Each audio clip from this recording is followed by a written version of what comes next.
نیچے دب کے رہ جائیں. وَأَرْضِنَا وَارْضًا، اور بڑی خوبصورت بات ہے کہ ہمیں راضی کر. راضی ان دا سینس کہ اللہ تعالیٰ نے ہمیں جو کچھ دے رکھا ہے ہم اللہ کے شکر گزار بندے بنے، اللہ کی نعمتوں کو دیکھنے والے بنے، ان کا بہترین استعمال کرنے والے بنے، اور جس طرح اللہ تعالیٰ نے چاہے ہمیں ان کا اس طرح استعمال کرنا آ جائے. تو یہ ہے اللہ تعالیٰ سے راضی رہنا. اور ہم سے راضی ہو جا. اور اللہ کی رضا ہم سب کے لیے بہت ضروری ہے، کیونکہ اللہ تعالیٰ کی رضا کے بغیر تو ہم کچھ بھی نہیں کر سکتے، چاہے وہ عزت ہے، شرف ہے، نعمتوں کا ملنا ہے. وہ کہتے ہیں نا رب راضی تو سب راضی، کہ اللہ تعالیٰ اگر، کیونکہ بندوں کو ہم خوش نہیں کر سکتے. اللہ تعالیٰ نے ہمیں بہت کم چیزیں بتائی ہیں جن کے ذریعے ہم اللہ تعالیٰ کو جو ہے راضی کر سکتے ہیں. تو یہ دعا کرنی کہ پھر اچھا اس میں یہ دعا کرنے کا فائدہ کیا ہے کہ واردنا وردنا، پھر اللہ تعالیٰ ایسے راستے جو ہیں وہ کھول دیتے ہیں. آپ لوگوں کے پاس اسکرین شیئرنگ کلیئر آ رہی ہے؟ آپ لوگ دعا دیکھ سکتے ہیں نا؟ الحمدللہ. اللہ تعالیٰ ایسے راستے، اعوذ باللہ من الشیطان الرجیم، ایسے راستے کھول دیتے ہیں کہ انسان کو اپنے پاس جو میسر ہے وہ نعمتیں نظر آنے لگ جاتی ہیں. اور پھر اس سے کیا ہوتا ہے، انسان کے اندر شکر گزاری کا جذبہ پیدا ہوتا ہے، انسان کے اندر عاجزی کا جذبہ پیدا ہوتا ہے، اللہ تعالیٰ کے آگے جھکنے کا جذبہ پیدا ہوتا ہے. اور اس سے پھر کیا ہوتا ہے کہ اللہ کی اطاعت کا راستہ آسان ہونے لگ جاتا ہے. اور پھر یہ کرنا کہ اللہ ہم سے راضی ہو جائے کہ ہم جو بھی کام کر رہے ہیں، چھوٹا ہے بڑا ہے، جتنی بھی کیپیسٹی میں کر رہے ہیں، تھوڑا وقت لگا رہے ہیں، زیادہ لگا رہے ہیں، تھوڑا خرچ کر رہے ہیں، جیسا بھی کریں، اس سے کیا ہے کہ اللہ تعالیٰ اس کو قبول کریں اور اس سے خوش ہو جائیں. اچھا، اللہ تعالیٰ جب بندے سے راضی ہوتے ہیں تو اس کا کیا فائدہ ہوتا ہے؟ جب اللہ تعالیٰ بندے سے راضی ہو جاتے ہیں تو اس کا کیا فائدہ ہوتا ہے؟ آپ لوگ میرے ساتھ ہیں؟ نیکی کی مزید توفیق ملتی ہے، نیکی کا رستہ آسان ہونے لگ جاتا ہے، مواقع نظر آنے لگتے ہیں. اور یہ راستہ پھر کس طرف لے کے جاتا ہے انسان کو؟ اللہ کی رضا کا راستہ جنت کا راستہ بن جاتا ہے، اچھے انجام کی طرف لے کے جاتا ہے. تو امید ہے کہ آپ سب کو یہ دعا سمجھ میں آگے ہوگی، کلیئر ہے؟ چلیں ایک دفعہ اس دعا کو مانگ لیتے ہیں. اعوذ باللہ من الشیطان الرجیم. اللہم زدنا ولا تنقصنا واکرمنا ولا تہنا وآتنا ولا تحرمنا وآثرنا ولا تؤثر علینا وأرضنا وارض عنا، آمین الہی آمین. اچھا اس میں یہ بھی ہے وآتنا وتحرمنا، بعض دفعہ انسان کو وہ نعمت میسر ہوتی ہے لیکن آپ اس سے فائدہ نہیں اٹھا سکتے، تو وہ محرومی ہو جاتی ہے نا. تو یہ بھی کتنا ضروری ہے کہ اللہ تعالیٰ نے جو نعمتیں ہمیں دی ہیں ہم ان کے استعمال کرنے والے بھی ہوں. تو شعور کے ساتھ اس دعا کو جو ہے وہ مانگے انشاءاللہ.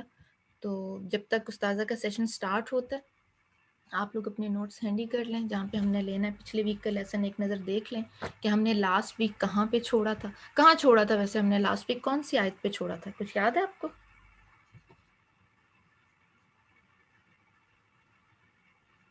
لاسٹ ویک کا لیسن ہم نے کہاں پہ چھوڑا تھا؟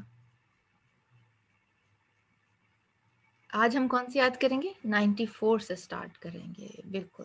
چل انشاءاللہ آپ لوگ اپنے قرآن پاک ہینڈی کر لیں، اپنے جہاں نوٹس لینا ہے وہ چیزیں اپنی ریڈی کر لیں. ہم جب تک استاذہ کے ساتھ لائیو کنیکشن کر دیں تکبیرات پڑھیں گے. السلام علیکم ورحمۃ اللہ وبرکاتہ.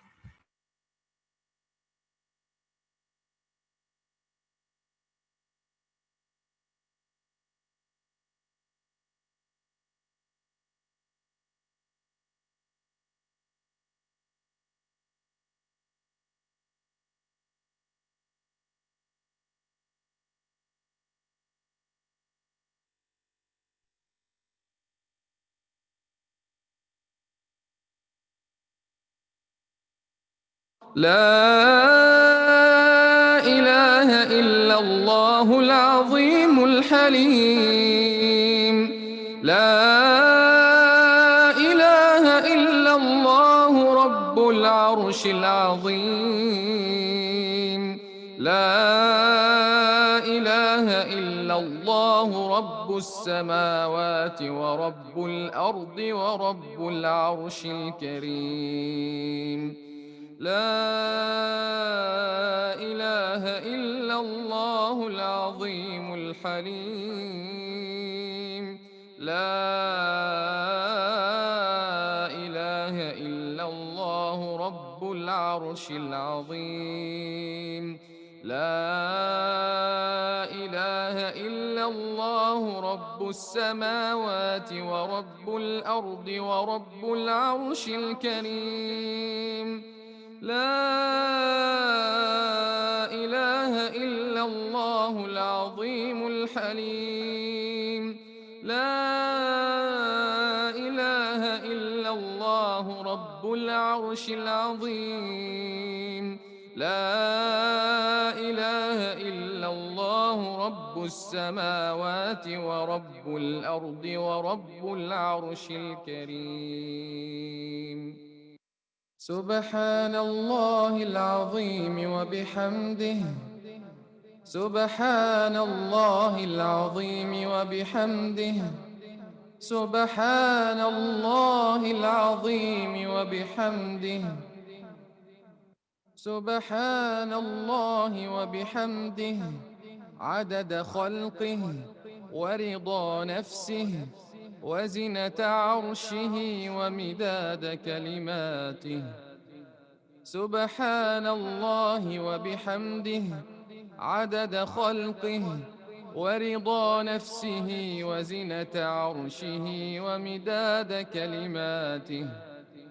سبحان الله وبحمده عدد خلقه ورضا نفسه وزنة عرشه ومداد كلماته.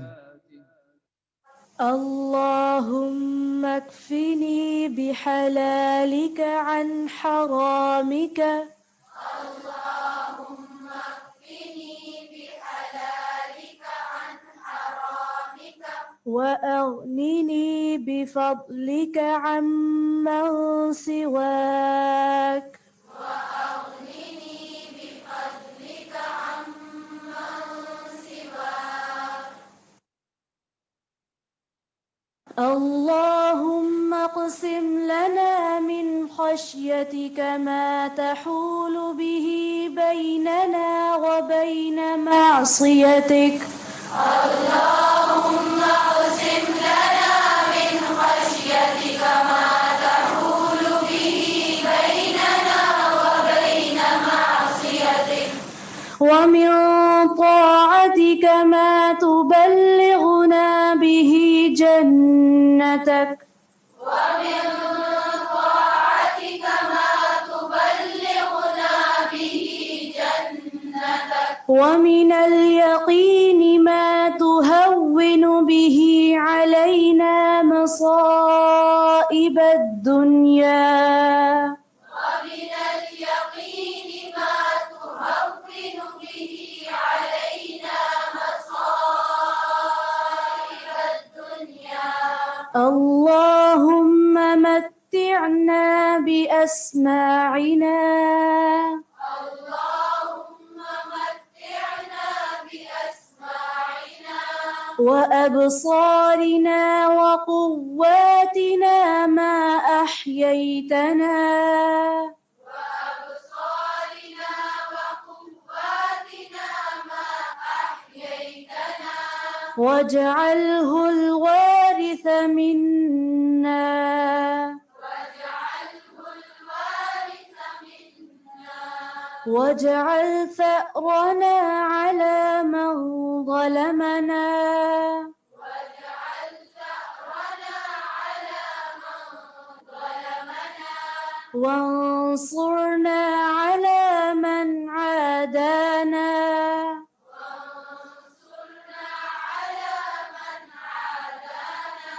ولا تجعل مصيبتنا في ديننا ولا تجعل مصيبتنا في ديننا ولا تجعل الدنيا أكبر همنا ولا تجعل الدنيا أكبر همنا ولا مبلغ علمنا ولا مبلغ علمنا ولا تسلط علينا من لا يرحمنا ولا تسلط علينا من لا يرحمنا. اللهم إنا نسألك من خير ما سألك منه نبيك محمد صلى الله عليه وسلم ونعوذ بك من شر ما استعاذ منه نبيك محمد صلى الله عليه وسلم وأنت المستعان وعليك البلاء. یفقہوا قولی۔ پچھلے ہفتے ہم نے آیت نمبر 93 میں قتل کے بارے میں پڑھا تھا کہ جو شخص کسی مومن کو قتل کر دے تو اس کی سزا کیا ہے۔ اس سلسلے میں ایک اہم چیز جو خواتین سے متعلق ہے اور وہ ہے اپنی ہی اولاد کا قتل، تو اس کا کیا حکم ہے۔ قرآن مجید میں اللہ سبحانہ تعالیٰ نے اپنی اولاد کو قتل کرنے سے منع کیا ہے۔ فرمایا وَلَا تَقْتُلُوا أَوْلَادَكُمْ خَشْيَةَ إِمْلَاقٍ، اور اپنی اولاد کو مفلسی کے ڈر سے قتل نہ کرو کہ کہاں سے کھلائیں گے ان کو۔ قتل اولاد کو حرام قرار دیا گیا۔ سورۃ الانعام میں آتا ہے قُلْ تَعَالَوْا أَتْلُ مَا حَرَّمَ رَبُّكُمْ عَلَيْكُمْ أَلَّا تُشْرِكُوا بِهِ شَيْئًا وَبِالْوَالِدَيْنِ إِحْسَانًا وَلَا تَقْتُلُوا أَوْلَادَكُمْ مِنْ إِمْلَاقٍ نَحْنُ نَرْزُقُكُمْ وَإِيَّاهُمْ، کہہ دیجئے آؤ میں پڑھوں جو تم پر تمہارے رب نے حرام کیا۔ اس نے تاکیدی حکم دیا ہے کہ اس کے ساتھ کسی چیز کو شریک نہ ٹھہراؤ، اور ماں باپ کے ساتھ خوب احسان کرو، اور اپنی اولاد کو مفلسی کی وجہ سے قتل نہ کرو، ہم ہی تمہیں رزق دیتے ہیں اور ان کو بھی۔ نبی صلی اللہ علیہ وسلم نے فرمایا بے شک اللہ نے تم پر ماؤں کی نافرمانی اور لڑکیوں کو زندہ درگور کرنا حرام قرار دیا ہے، جو کہ دور جاہلیت میں ہوتا تھا۔ حقوق ادا نہ کرنا اور دوسروں کے سامنے ہاتھ پھیلانا، اس کو بھی حرام قرار دیا ہے۔ پھر اسی طرح کبیرہ گناہوں میں سے ایک بڑا گناہ قتل اولاد ہے۔ عبداللہ بن مسعود کہتے ہیں میں نے نبی صلی اللہ علیہ وسلم سے پوچھا کہ کون سا گناہ اللہ کے ہاں سب سے بڑا ہے؟ آپ نے فرمایا کہ تم اللہ کے ساتھ کسی کو شریک ٹھہراؤ حالانکہ اسی نے تمہیں پیدا کیا ہے۔ میں نے کہا یہ تو بہت بڑا گناہ ہے۔ میں نے عرض کیا پھر کون سا؟ آپ نے فرمایا یہ کہ تم اپنے بچے کو اس خطرے کی وجہ سے قتل کر دو کہ وہ تمہارے ساتھ کھائے گا۔ قرآن مجید میں اس کو خسارے والا کام بھی بتایا گیا ہے کہ سخت نقصان اٹھایا ان لوگوں نے جو اپنی اولاد کو قتل کر دیں، اور بے وقوفی سے، انجانے میں، اور پھر جان بوجھ کے کرنے کا تو اور بھی گناہ زیادہ ہے۔ فرمایا بے شک ان لوگوں نے خسارہ اٹھایا جنہوں نے اپنی اولاد کو بے وقوفی سے کچھ جانے بغیر قتل کر دیا، اور اللہ نے انہیں جو کچھ دیا تھا اسے اللہ پہ جھوٹ باندھتے ہوئے حرام قرار دیا، یقیناً وہ گمراہ ہو گئے اور ہدایت پانے والے نہ ہوئے۔ اب یہ ہے کہ اگر کوئی قتل کر چکا ہے، جیسے دور جاہلیت میں لوگوں نے قتل کیا تھا، اور اسی طرح دور اسلام میں بھی ہم دیکھتے ہیں کہ بہت سے لوگ لا علمی میں، ناسمجھی میں، معاشرے کے پریشر میں، کسی کے دباؤ میں آ کے اپنے ہی بچے کو مار ڈالتے ہیں، کبھی پیدا ہونے کے بعد، کبھی پیدا ہونے سے پہلے، اور کبھی اس کو اس طرح ابینڈن کر دیتے کہ کوڑے کے ڈھیر پہ جا کے پھینک دیتے اور بچہ سسک سسک کے مر جاتا ہے۔ تو ہم دیکھتے ہیں کہ نبی صلی اللہ علیہ وسلم نے اس کے بارے میں کیا کیا۔ قیس بن عاصم رسول اللہ صلی اللہ علیہ وسلم کے پاس آئے اور کہا یا رسول اللہ میں نے جاہلیت میں اپنی 8 بیٹیاں زندہ درگور کی ہیں۔ تو آپ نے فرمایا ان میں سے ہر ایک کے عوض ایک غلام آزاد کرو، ہر ایک کے عوض ایک غلام آزاد کرو، یعنی کفارہ۔ اس نے کہا میں تو اونٹوں والا ہوں۔ آپ نے فرمایا تو ہر ایک کی طرف سے ایک اونٹ قربان کرو۔ تو اس سے کیا پتہ چلتا ہے کہ بہرحال اگر اپنی اولاد کو بھی انسان قتل کرے تو اس کا کفارہ ادا کرنا چاہیے۔ جہاں تک قتل عمد کا کفارہ ہے، یعنی جان بوجھ کے کسی کو قتل کرنے کا، تو اس بارے میں احناف اور حنابلہ اور بعض اور کے نزدیک قتل عمد کا کفارہ نہیں۔ ان کا کہنا یہ ہے کہ قرآن میں قتل خطا کے بعد کفارے کا ذکر ہے، جبکہ قتل عمد کے بعد ذکر نہیں ہے کفارے کا۔ تو مالکیہ اور شافیہ کے نزدیک قتل عمد میں بھی کفارہ واجب ہے، اور وہ کہتے ہیں کہ قتل خطا میں کفارہ واجب ہے اور قتل عمد میں کفارہ ادا کرنا مستحب ہے۔ ان کی دلیل یہ ہے کہ جب قتل خطا میں کفارہ واجب ہے تو قتل عمد میں تو زیادہ اولا ہے، وہ تو ضروری ہونا چاہیے کہ اس گناہ کی معافی کے لیے کفارہ دیا جائے۔ اور جنین کو ضائع کرنا جو ہے یہ شبہ عمد، یعنی شبہ قتل عمد ہے، اور اس کو قتل خطا میں ہی شمار کیا جاتا ہے، تو اس لیے اس کا کفارہ دیا جائے گا۔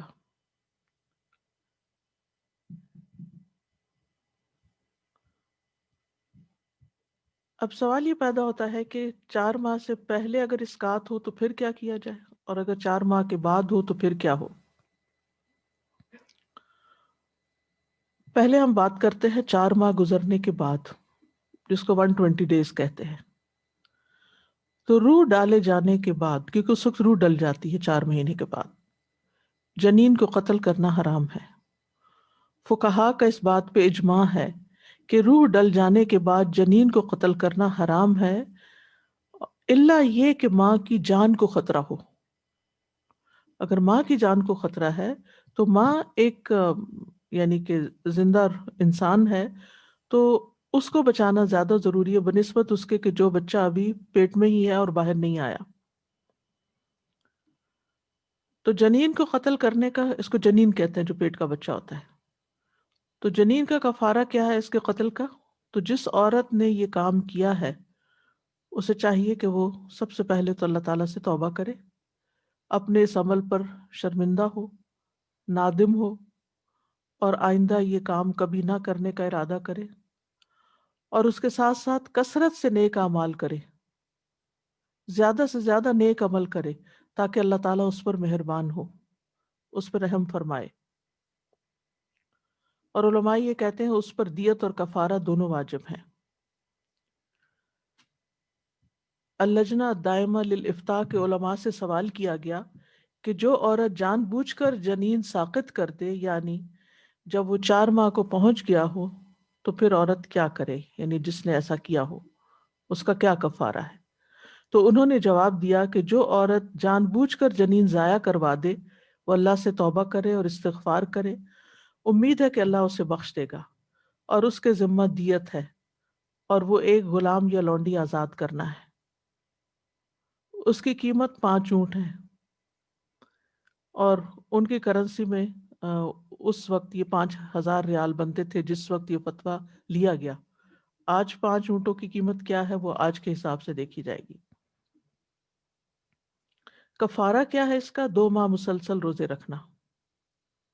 شیخ ابن عثیمین کہتے ہیں اگر 4 ماہ پورے ہو جائیں اور وہ عمدن یہ کام کرے تو اس کے ذمہ دیت ہے، ایک غلام یا لونڈی آزاد کرنا جس کی قیمت 5 اونٹ ہے، اور اس کا کفارہ 2 ماہ مسلسل روزے رکھنا، یعنی دیت بھی ہوگی کفارہ بھی ہوگا۔ یعنی ایسی عورت کے لیے دیت ہے ایک گردن آزاد کرنا، اس کی قیمت ادا کرنا، اور یہ قیمت 5 اونٹوں کے برابر ہوگی، اور کفارہ 2 ماہ کے مسلسل روزے۔ اور 4 ماہ گزرنے سے پہلے اگر کوئی اسقاط کراتا ہے، ابارٹ کراتا ہے، تو یہ بھی منع ہے، یعنی بغیر کسی شرعی عذر کے ایسا نہیں کیا جا سکتا، اور یہ اسی قسم کا کام ہے جو اہل جاہلیت اپنی بیٹیوں اور بیٹوں کے ساتھ کیا کرتے تھے۔ البتہ ایسی صورت میں دیت اور کفارہ لازم ہے یا نہیں، اس میں اختلاف ہے، اس میں 2 رائے ہیں۔ ایک یہ کہ کوئی کفارہ نہیں۔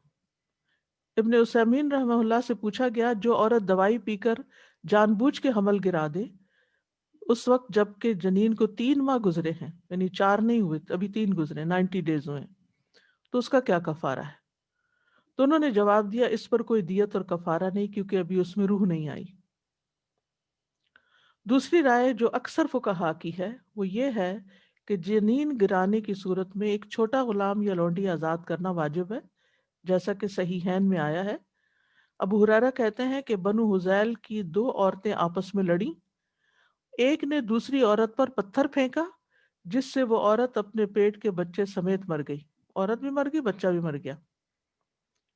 پھر مقتولہ کے رشتہ دار، یعنی جو عورت قتل ہوئی تھی، اس کے رشتہ دار رسول اللہ صلی اللہ علیہ وسلم کی خدمت میں مقدمہ لے گئے۔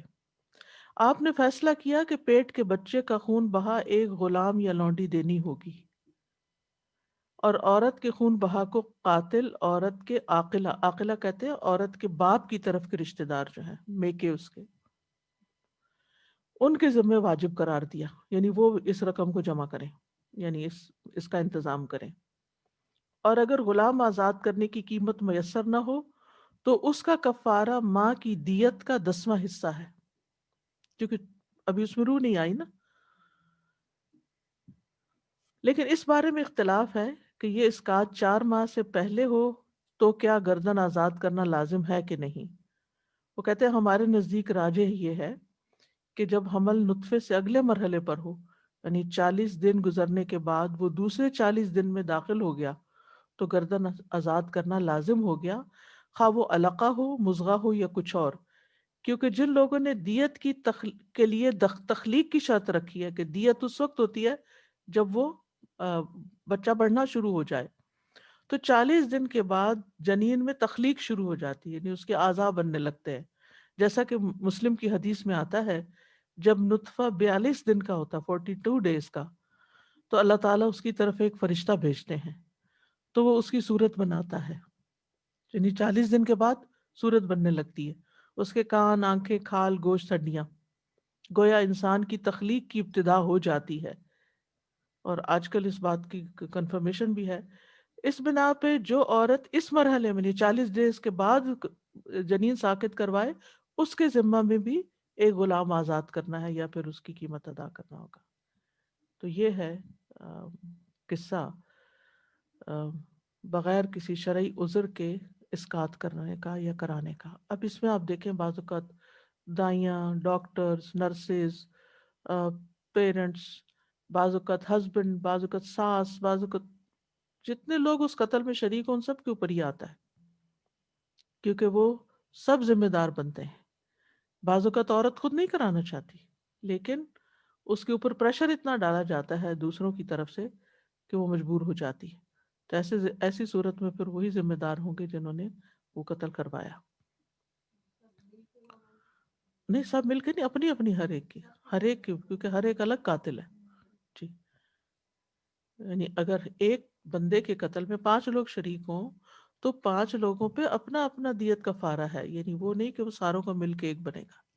تو اللہ تعالیٰ اس سے محفوظ رکھے، کیونکہ اس کی وبا بہت عام ہوتی جا رہی ہے اور اس کو کوئی برا کام سمجھا نہیں جاتا، اور بعض اوقات تو نہ اس پہ ندامت ہے، نہ شرمندگی ہے، نہ توبہ ہے، نہ ہی کوئی اس پہ کسی قسم کا کفارہ اور صدقہ، کچھ بھی نہیں۔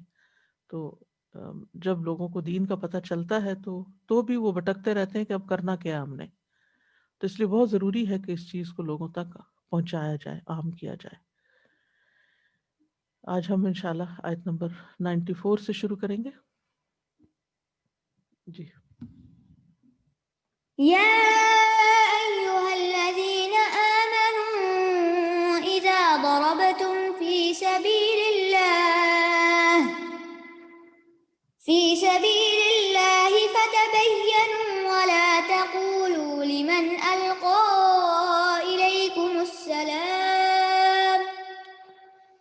إليكم السلام لست مؤمنا تبتغون عرض الحياة الدنيا فعند الله مغانم كثيرة كذلك كنتم من قبل فمن الله عليكم فتبينوا إن الله كان بما تعملون خبيرا۔ اے لوگو جو ایمان لائے ہو، جب تم اللہ کی راہ میں سفر کرو تو تحقیق کر لیا کرو، اور جو تمہاری طرف سلام کرے اس کو یہ نہ کہو کہ تم مومن نہیں۔ تم دنیا کی زندگی کا سامان چاہتے ہو تو اللہ کے پاس بہت سے غنائم ہیں، تم بھی پہلے اسی طرح تھے تو اللہ نے تم پر احسان کیا، پس تحقیق کر لیا کرو، بلا شبہ جو عمل بھی تم کرتے ہو اللہ اس کی خوب خبر رکھنے والا ہے۔ اس آیت کا شان نزول کچھ یوں بتایا جاتا ہے، صحیح بخاری میں آتا ہے، ابن عباس کی روایت ہے رضی اللہ عنہ، وہ کہتے ہیں اس آیت کے متعلق کہ ایک شخص اپنی بکریاں چرا رہا تھا کہ اسے ایک مہم پر جاتے ہوئے کچھ مسلمان ملے، وہ جا کسی اور کام سے رہتے لیکن راستے میں وہ ملا، اس نے السلام علیکم کہا، لیکن مسلمانوں نے اسے بہانہ خور سمجھا اور قتل کر دیا اور اس کی بکریوں پر قبضہ کر لیا۔ اس پر اللہ سبحانہ تعالیٰ نے یہ آیت نازل فرمائی کہ جو تمہیں سلام کرے تو اس کو تم یہ نہیں کہہ سکتے کہ تم مومن نہیں، کیا تم ارد الحیات دنیا چاہتے ہو؟ اس کی بکریوں کی خاطر تم نے اسے قتل کر دیا۔ تو خطاب ہے ایمان والوں سے، یا ایھا الذین آمنوا اذا ضربتم فی سبیل اللہ، جب تم اللہ کے راستے میں سفر کرو، زمین میں چلو پھرو، یعنی زمین میں انسان کئی مقاصد کے لیے چلتا پھرتا ہے، مثلاً فَامْشُوا فِي مَنَاكِبِهَا وَكُلُوا مِن رِّزْقِهِ وَإِلَيْهِ النُّشُورُ، زمین کے کندھوں پہ چلو اور اس میں سے کھاؤ، یعنی اپنا رزق تلاش کرو، وَكُلُوا مِن رِّزْقِهِ وَإِلَيْهِ النُّشُورُ، اور آگے جانے کو نہیں بھولو کہ مرنا ہے اور مرنے کے بعد دوبارہ بھی اٹھایا جانا ہے۔ اسی طرح یہ ہے کہ سورۃ المزمل میں بھی آتا ہے، وآخرون یضربون فی الارض یبتغون من فضل اللہ وآخرون یقاتلون فی سبیل اللہ، کچھ دوسرے زمین میں سفر کریں گے اور اللہ کا فضل تلاش کریں گے، اور کچھ اور اللہ کی راہ میں لڑیں گے۔ اسی طرح ایک اور آیت میں آتا ہے، وقالوا لاخوانهم اذا ضربوا في الارض او كانوا غزا لو كانوا عندنا ما ماتوا وما قتلوا، کہ تم ان لوگوں کی طرح نہ ہو جاؤ جنہوں نے اپنے بھائیوں سے کہا جب وہ زمین میں سفر کرتے تھے یا لڑتے تھے، کسی غزوے میں جاتے تھے، کہ کاش یہ ہمارے پاس ہوتے تو نہ مارے جاتے۔ تو یہاں پر کیا ہے، اذا ضربتم فی سبیل اللہ، جب تم اللہ کے راستے میں سفر کرو، یعنی جہاد کے لیے نکلو، اللہ کے راستے میں جنگ کرنے کے لیے نکلو۔ تو اللہ کے راستے میں جنگ کرنے کا مقصد اللہ کا کلمہ بلند کرنا ہونا چاہیے، کیونکہ الذین آمنوا یقاتلون فی سبیل اللہ، سورۃ النساء 76 میں ہم پڑھ چکے ہیں کہ جو لوگ ایمان لائے وہ اللہ کے راستے میں لڑتے ہیں، اور ایسے لوگ جو اللہ کے راستے میں لڑتے ہیں، یا جن کو اللہ کے، جسے کہتے ہیں کہ اللہ کے راستے میں جہاد کرنا، یا جو مجاہد فی سبیل اللہ ہوتا ہے، وہ اللہ سبحانہ تعالیٰ کے پسندیدہ بندوں میں سے ہوتا ہے۔ اور پھر ان دونوں کا جو اللہ کے راستے میں نکلتا ہے اور جو نہیں نکلتا، وہ دونوں ایک جیسے بھی نہیں ہوتے، جس کی آگے ہم وضاحت پڑھیں گے انشاءاللہ۔ لیکن جب انسان کسی کام کے لیے نکلے، خواہ وہ کتنا ہی بہترین کام ہو، کتنا ہی نیکی کا کام ہو، اس کے لیے کچھ تقاضے ہیں، کچھ اصول ہیں، کچھ شرائط ہیں۔ ایسے ہی نہیں کہ انسان یہ سوچے کہ میں تو ایک اچھا کام کرنے جا رہا ہوں، اس لیے اب میرے پاس ایک اتھارٹی آ گئی ہے کہ میں جیسے چاہوں کروں۔ ایسا نہیں کر سکتے، یعنی ہم اللہ کا کام کر رہے ہیں تو جیسے چاہیں کریں، ایسا نہیں ہوتا۔ مثلا آپ اللہ کی خاطر لوگوں کو تعلیم دے رہے ہیں، تو اب آپ کہیں کہ چونکہ میں ایک ٹیچر ہوں تو میں جو چاہوں کروں، جیسے چاہوں کسی سے پیش آؤں، جتنا چاہوں پڑھاؤں، جو چاہوں نہ پڑھاؤں۔ نہیں، ہر چیز کی کچھ حدود ہیں، کچھ لمٹس ہیں، کچھ اصول ہیں، آداب ہیں، تقاضے ہیں، ان کو پورا کرنا ضروری ہے۔ ہر کام کا ایک طریقہ اور ایک سلیقہ ہوتا ہے۔ چھوٹے سے چھوٹا کام بھی آپ کو کرنا ہو تو اس کو اس کے طریقے کے مطابق کیا جائے تو ہی اس کا کوئی نتیجہ نکلتا ہے، ورنہ وہ جہاد نہیں، فساد ہو جاتا ہے۔ تو اس میں سے ایک شرط جو بتائی گئی وہ یہ کہ فتبینوا،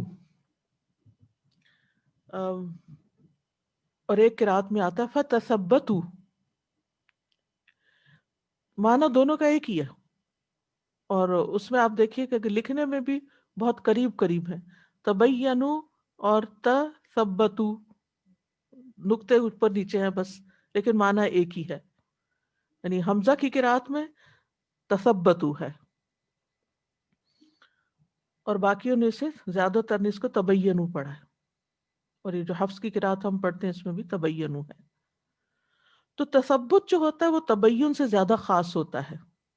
تبین میں تأمل کرنا، جلد بازی سے بچنے کا معنی پایا جاتا ہے، اور تثبت میں اچھی طرح خوب تحقیق کرنا اور جلدی نہ کرنا، یہ معنی ہوتا ہے۔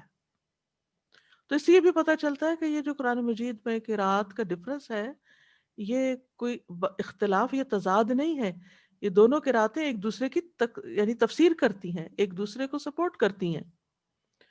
تو کہنے کا مطلب یہ ہے کہ اے لوگو جو اللہ کے راستے میں نکلے ہو، اللہ کی خاطر جنگ کرو، اور تم خون بہانے میں اور تلوار اٹھانے میں جلدی نہ کرو۔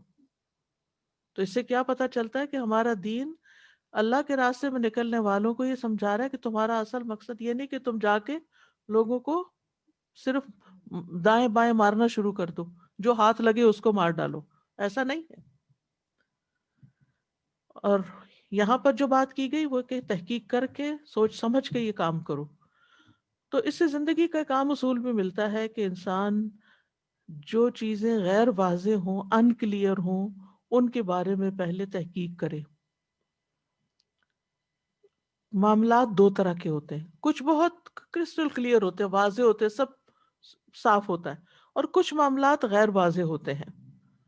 تو جو چیزیں غیر واضح ہوں ان کے بارے میں اچھی طرح تحقیق کرنی چاہیے کہ یہ کام کروں یا نہ کروں، جیسا کہ آج کل ویکسین کا سلسلہ چل رہا ہے۔ اب اس کے بارے میں دو آراء ہیں، یا لوگ انکلیئر ہیں کہ پتہ نہیں اس کے سائیڈ ایفیکٹس کیا ہوں گے، اور پتہ نہیں میرے اوپر کیا ری ایکشن ہو جائے گا، اور تو اس میں جلد بازی نہیں کرنی چاہیے، اور اس میں صرف سنی سنائی باتوں پر ڈیسیژن نہیں بنانا چاہیے، بلکہ اچھی طرح تحقیق کریں اور پھر اس کے بعد قدم اٹھائیں۔ کوئی بھی کام ہو، کوئی بھی فیصلہ ہو، اس میں جلد بازی نہیں کرنی چاہیے، سوچ سمجھ کے کام کرنے چاہیے، اور جتنے امور غیر واضح ہیں ان میں جانچ پڑتال اور تحقیق کرنی چاہیے۔ اور یہ تحقیق کا معاملہ جو ہے یہ صرف حضر میں نہیں، سفر میں بھی ہے۔ یہاں سفر کی بات کی گئی، یعنی صرف گھر میں نہیں، صرف اپنے ماحول میں نہیں، بلکہ اگر کہیں جا رہے ہو، کسی کام سے نکلے ہو، تو اس میں بھی۔ اور اسی میں یہ ہے کہ اگر کسی نئی جگہ پہ جانا ہو تو اچھی طرح سارا کچھ، ساری معلومات لے کے اور اس کی میپنگ کر کے، اور کہاں جا رہے ہیں، کتنا وقت لگے گا، کیا کیا ریکوائرڈ ہوگا، وہاں کا موسم کیا ہے، ماحول کیا ہے، یعنی سوچ سمجھ کے نکلو، ایسے صرف شوق میں نہیں نکلو۔ کیونکہ جب ہم کوئی نیکی کا کام کرتے ہیں نا، اور بعض اوقات کوئی اچھا کام ہوتا ہے تو ہم ایکسائٹیڈ ہو جاتے ہیں، یا جس اس میں کوئی موٹیویٹ کرتا ہے کہ یہ کر لو، تو ہم کہتے ہیں بس اب کر لو۔ تو صرف کر لو نہیں، بلکہ سوچ سمجھ کے کرو۔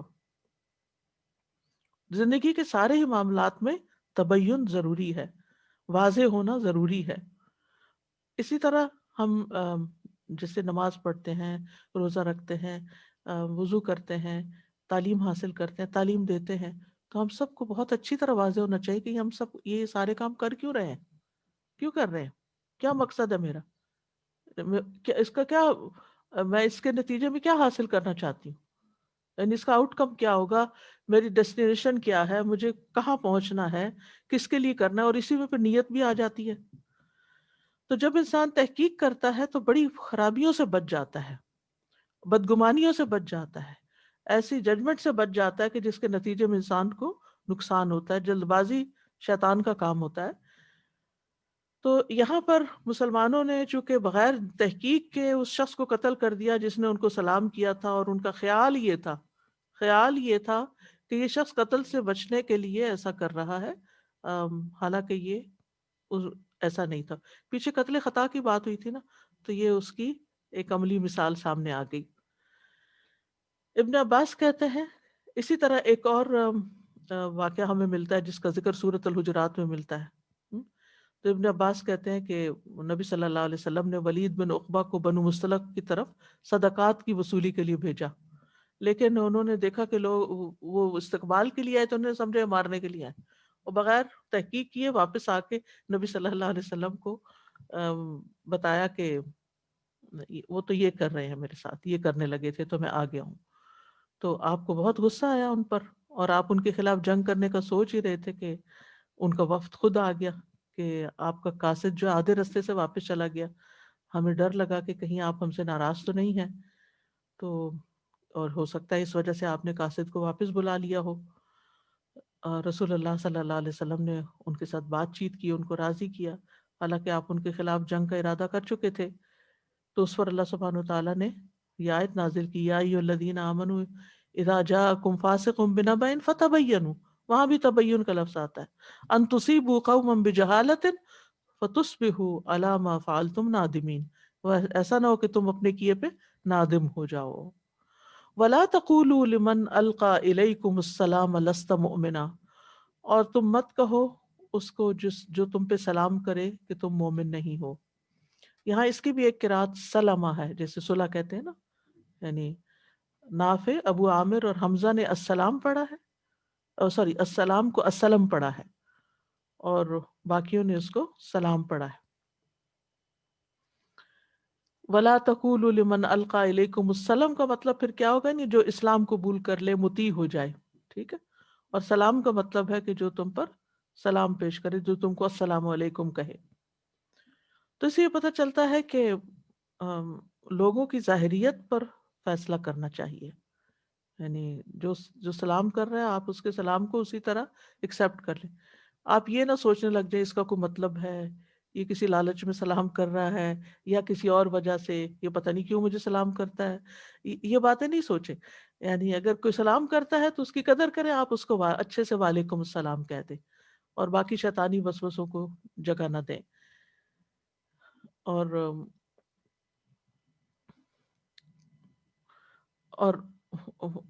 تو جب تمہیں کوئی سلام کرے، ولا تقولوا لمن القى الیکم السلام لست مؤمنا، اور اس کو بھی ایک قرات مؤمنا پڑھا گیا ہے۔ مؤمن کا مطلب ہوتا ہے تم امن میں نہیں ہو، یعنی مؤمن جو ایمان لانے والا، اور مؤمن جس کو امن دیا جائے، یعنی تم ہماری طرف سے امان میں نہیں ہو۔ یاد رکھیے کہ ایک اور موقع پر بھی رسول اللہ صلی اللہ علیہ وسلم نے لا الہ الا اللہ پڑھنے والے کو قتل کرنے پر شدید ناراضگی کا اظہار کیا تھا۔ اسامہ بن زید کہتے ہیں کہ ہمیں رسول اللہ صلی اللہ علیہ وسلم نے ایک سریہ میں بھیجا، تو ہم صبح صبح جوہینہ کے علاقے میں پہنچ گئے۔ میں نے وہاں ایک آدمی کو پایا، اس نے کہا لا الہ الا اللہ، میں نے اسے پھر بھی قتل کر دیا۔ پھر میرے دل میں اس حوالے سے کچھ شک پیدا ہوا کہ میں نے مسلمان کو قتل کیا یا کافر کو، تو میں نے اس کے متعلق نبی صلی اللہ علیہ وسلم سے ذکر کیا، تو آپ نے فرمایا اس نے لا الہ الا اللہ کہا اور پھر بھی تم نے اسے قتل کر دیا۔ میں نے عرض کیا اللہ کے رسول، اس نے تو کلمے کے ڈر سے تلوار کے ڈر سے کلمہ پڑھا تھا۔ آپ نے فرمایا کیا تو نے اس کا دل چیر کر دیکھا تھا کہ اس نے دل سے کہا تھا یا نہیں کہا تھا؟ آپ بار بار یہ کلمات دہراتے رہے، یہاں تک کہ مجھے تمنا ہونے لگی کہ کاش میں آج سے پہلے مسلمان ہی نہ ہوتا، یعنی آج مسلمان ہوتا تو میرے یہ گناہ بھی معاف ہو جاتا۔ اور پھر اللہ سبحانہ وتعالیٰ تو انسانوں کی نیتیں اور دل میں آنے والے خیال تک کو جانتا ہے نا، کہ بعض اوقات انسان کہتا ہے کہ چلو اس کو مارتے ہیں، ایک تو مارنے کا ثواب ہو جائے گا، اور دوسرا یہ جو ڈیروں بکریاں لے کے جا رہا ہے یہ بھی لے لیتے ہیں، یہ بھی مل جائیں گی، غنیمت بھی مل جائے گی۔ اور غنیمت کا لفظ بھی غنم سے، غنم بکریوں کو کہتے ہیں۔ اس زمانے میں جو زیادہ تر مال لوگوں کے پاس ہوتا تھا وہ بکریوں وغیرہ کی شکل میں ہوتا تھا۔ تبتغون عرض الحیات الدنیا، تم دنیا کی زندگی کا سامان چاہتے ہو، یعنی ابتغاء کہتے ہیں شدید طلب اور بے پناہ رغبت کو، شدید طلب، بہت خواہش، یعنی تو اور ایک حقیقت ہے کہ انسان کے اندر ڈیپ ڈاؤن مال کی محبت کسی نہ کسی شکل میں موجود ہوتی ہے۔ تو ارد الحیات دنیا، اس سے مراد دنیا کا تمام سامان اور دنیا کا تمام تر مال ہے۔ اور دنیا کے سامان کو متاع بھی کہا گیا ہے، عرض بھی کہا گیا ہے، کیونکہ عرضہ کا مطلب ہے یعنی عارضی ہے، جتنا بھی ہو انسان کے پاس عارضی ہے۔ فَإِنَّ اللَّهِ مَغَانِمُ كَثِيرَةٌ، تو اللہ کے پاس بہت سی غنیمتیں ہیں۔ تو اس سے یہ پتہ چلتا ہے کہ دنیا کا ساز و سامان بھی اللہ سے ہی مانگنا چاہیے، یعنی جب کسی چیز کی طلب ہو، ضرورت ہو، خواہش پیدا ہو جائے، مثلا آپ کو خواہش ہے کہ آپ کو گھر ملے ایک، اللہ سے مانگے، اللہ کے خزانے وسیع ہیں، وہ دے گا۔ آپ کو خواہش ہے اولاد کی، آپ کو خواہش ہے کسی بھی چیز کی، تو سب اللہ کے پاس ہے، الا الی اللہ تصیر الامور۔ ساری چیزیں پیش بھی اس کے سامنے ہوتی ہیں. وہی لہو ملک السماوات والارض، للہ ملک السماوات والارض. کتنی دفعہ اللہ سبحانہ وتعالیٰ اپنی ملکیت کا ذکر قرآن مجید میں کرتے ہیں کہ ہر چیز کا ہر چیز اس کے کنٹرول میں، ہر چیز کا مالک وہ ہے. تو دنیا میں بھی کوئی چیز چاہیے تو اللہ ہی سے مانگے.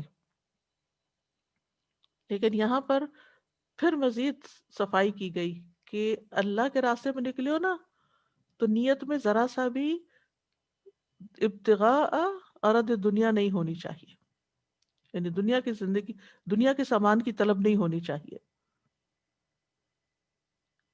اور طلب ہے تو وہ الگ سے اللہ سے مانگے، کیونکہ اللہ کے خزانوں کی تو کوئی حد ہی نہیں، وہ ختم ہوتے ہی نہیں. لیکن دنیا کا سامان کسی سے ظلم کے ساتھ حاصل نہیں کرنا چاہیے. اور اللہ نے ویسے بھی اہل ایمان سے بہت سی غنیمتوں کا وعدہ بھی کیا تھا. اگر آپ کو یاد ہو سورۃ الفتح، سورۃ الفتح میں وَأَصَابَهُمْ فَتْحًا قَرِيبًا وَمَغَانِمَ كَثِيرَةً يَأْخُذُونَهَا. اور یہ حقیقت ہے ابتداء میں مسلمانوں کو مشکلیں تھی، لیکن آہستہ آہستہ ان پہ دنیا بہت وسیع ہو گئی. نبی صلی اللہ علیہ وسلم کی پیشن گوئی بھی تھی. آپ نے فرمایا ان قریب تمہارے لیے علاقے مفتوح ہو جائیں گے اور اللہ تمہیں کافی ہوگا، پس تم میں سے کوئی شخص تیر اندازی سے کھیلنے سے عاجز نہ آ جائے. یعنی اپنے نشانہ، اپنی سکلز جو ہیں وہ نہ چھوڑ دے. کیونکہ ہوتا یہ ہے کہ جب انسان کے پاس انف منی آ جاتی ہے تو وہ کہتے ہیں جاب کیا کرنی، جاب چھوڑو، بزنس چھوڑو، کام چھوڑو، اب تو بیٹھ کے کھانے کے دن ہے. جب تک انسان کی زندگی ہو کچھ نہ کچھ کرتا رہے، اور خاص طور پر اگر وہ ہنر مند ہے، اسکلڈ ورکر ہے، تو اس کو اپنے ان سکلز کو دوسروں کو سکھاتے رہنا چاہیے، دوسروں کو بتاتے رہنا چاہیے، اور ان کو چھوڑنا نہیں چاہیے. تو آپ نے فرمایا کہ تم یعنی نشانہ بازی سے، یعنی تیر اندازی سے اور نشانے لگانے سے باز نہ آنا، مطلب یہ ہے. اور پھر یہ ہے کہ یہ جو اللہ تعالیٰ نے فرمایا نا تم بہت ساری غنیمتیں حاصل کرو گے، تو اللہ تعالیٰ کا وعدہ پورا ہوا. غزوہ حنین میں نبی صلی اللہ علیہ وسلم کو اتنی غنیمتیں ملی کہ آپ ایک ایک شخص کو 100 اونٹ دیتے جا رہے تھے، ایک ایک شخص کو. اور صحابہ کرام کے دور میں بھی ایسے نہیں ہوا، صحابہ کرام کے دور میں بھی ایسے ہی ہوا کہ فارس اور روم کی فتح میں بہت سی غنیمتیں حاصل ہوئیں. حضرت عمر رضی اللہ عنہ کے پاس بہت سا سونا لایا گیا. اور پھر آپ دیکھیے کہ کبھی انسان کوئی نیکی کا کام کر رہا ہو نا اور اس کے دل میں کوئی لالچ آ جائے نا کہ مجھے یہاں سے یہ مل جائے، یا فوراً اپنے آپ کو، اپنے ذہن کو اس سے ہٹانا چاہیے کہ میں اللہ کے دین کا کام اس لیے نہیں کر رہا ہوں، میں کسی کو قرآن اس لیے نہیں پڑھا رہا کہ کوئی مجھے یہ فائدہ پہنچائے. یعنی لوگوں سے توقعات اور لوگوں سے خواہش اور لالچ اور یہ نہیں ہونی چاہیے. اور اگر دل میں آئے تو اسے کنٹرول کرنا چاہیے، کیونکہ اما من وَنَهَى النَّفْسَ عَنِ الْهَوَىٰ، اس سے پہلے کیا آتا ہے؟ اما من خاف مقام ربہ ونہى النفس عن الهوى. یہ ہوا ہوتی ہے انسان کی نا، انسان کی جو خواہش ہوتی ہے. فإن الجنت ہی المأوى، تو جنت جو ہے اسی کا ٹھکانہ ہوگی کہ جو رب سے ڈر کے لالچ نکال دے اپنے اندر سے کہ سارے خزانے اللہ کے پاس ہیں. اور اسی وجہ سے کوئی بھی نیکی کا کام ہم کریں، کوئی بھی نیکی کا کام، یعنی کسی بھی قسم کی نیکی، تو اس کے اندر لالچ نہیں ہونا چاہیے کہ میں یہ نیکی کر رہا ہوں نا تو اب میں یہ ڈیزرو کرتا ہوں کہ میرے ساتھ یہ بھی سلوک کیا جائے اور میری عزت کی جائے اور مجھ کو سلام کیا جائے اور مجھ سے محبت کی جائے اور مجھے نذرانے دیے جائیں اور میری قدر کی جائے، اور اگر اس میں سے کچھ کمی ہو گئی تو میں تو سلام کر رہی ہوں، کوئی میری قدر ہی نہیں پہچانتا. کئی لوگوں کو یہ شکوہ شکایت ہونے لگتی ہے کہ میں نے اتنا کیا، میری کوئی قدر ہی نہیں کرتا. سسرال میں خدمت کرتے ہیں، قدر ہی نہیں کرتے، بچوں کی خدمت کرتے ہیں، یہ پوچھتے نہیں، کبھی نہیں. آپ اس چیز کو اپنے دل سے نکالیں، اللہ آپ کی محبت دلوں میں ڈال دے گا. جو کام آپ اللہ کے لیے کریں گے وہ پھر اللہ کی طرف سے آپ کے لیے آسانیاں آئیں گی، وہ ریٹرن وہاں سے آئے گا، اور جو اس سے بہتر ہوگا جو آپ لوگوں کے سے لالچ رکھ کے یا لوگوں کے پیچھے پڑھ کے آپ کریں گے. تو تبتغون عرض الحیات الدنیا فعند اللہ مغانم کثیرہ. پھر فرمایا کذالک کنتم من قبل فمن اللہ علیکم، پہلے تم بھی اسی طرح تو تھے تو اللہ نے تم پہ احسان کر دیا. تم بھی تو مسلمان نہیں تھے، اللہ نے تمہیں اسلام کی دولت دی. یعنی پہلے تم کافر تھے، اللہ نے تمہیں مسلمان کر دیا، یا یہ کہ پہلے تم بھی کمزور تھے تو اللہ نے تمہیں عزت عطا کی. اور قرآن مجید میں آتا ہے نا کہ کنتم علی شفا حفرۃ من النار فانقذکم منها واذکروا نعمت اللہ علیکم اذ کنتم اعداء فألف بین قلوبکم فاصبحتم بنعمتہ اخوانا وکنتم علی شفا حفرۃ من النار فانقذکم منها کذالک یبین اللہ لکم آیاتہ لعلکم تہتدون. تو اسلام نے تمہیں کیا کیا دولت نہیں دی. سورۃ الانفال میں آتا ہے وَاذْكُرُوا اذ انتم قلیل مستضعفون فی الارض تخافون ان یتخطفکم الناس فآواکم وأیدکم بنصرہ. سورۃ انفال میں آتا ہے یاد کرو جب تم بہت تھوڑے تھے، زمین میں بہت کمزور تھے، ڈرتے تھے کہ لوگ تمہیں اچک لیں گے، اور اس نے تمہیں جگہ دی اور اپنی مدد کے ساتھ تمہیں قوت بخشی. اسی طرح لوگ اس وقت اپنے ایمان کو چھپاتے تھے کیونکہ ایمان کا اظہار کرنا ایک بہت بڑے خطرے کی بات تھی. تو یہاں کہنے کا مطلب کیا ہے کہ لوگوں، تم جس انسان کو قتل کرنے جا رہے تھے یا کر دیا تم نے، تم بھی اس کی طرح تھے. وہ ان کے اندر رہ کے اپنا ایمان ہو سکتا چھپائے ہوئے ہو، اور اس نے جب مسلمانوں کو دیکھا خوش ہو گیا کہ یہ میرے بھائی آ گئے، میں ان کو سلام کروں، اور تم نے اس کو مار ڈالا. تو یہ بہت بڑی زیادتی کی بات ہے.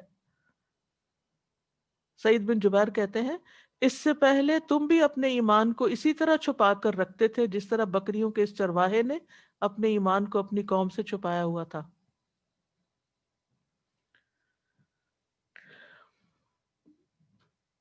تو حقیقت یہ ہے کہ اللہ سبحانہ و تعالی گمراہی کے بعد انسان کو ہدایت دیتا ہے. فمن اللہ علیہ، یہ اللہ تعالیٰ کا بہت بڑا احسان ہوتا ہے.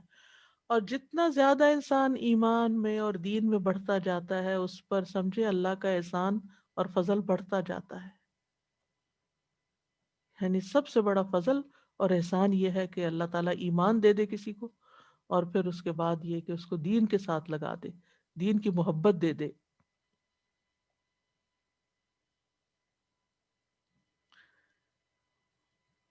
مقداد کہتے ہیں وہ بدر کی لڑائی میں نبی صلی اللہ علیہ وسلم کے ساتھ شریک تھے. انہوں نے پوچھا اللہ کے رسول، اگر جنگ کے دوران میری کسی کافر سے مٹ بھیڑ ہو جائے اور ہم ایک دوسرے کو قتل کرنے کی کوششیں کرنے لگیں، پھر وہ میرے ہاتھ پر اپنی تلوار مار کر اسے کاٹ دے، اس کے بعد کسی درخت کی آڑ لے کر کہے میں اللہ پر ایمان لایا، تو کیا اس کے اس اقرار کے بعد میں اسے قتل کر سکتا ہوں؟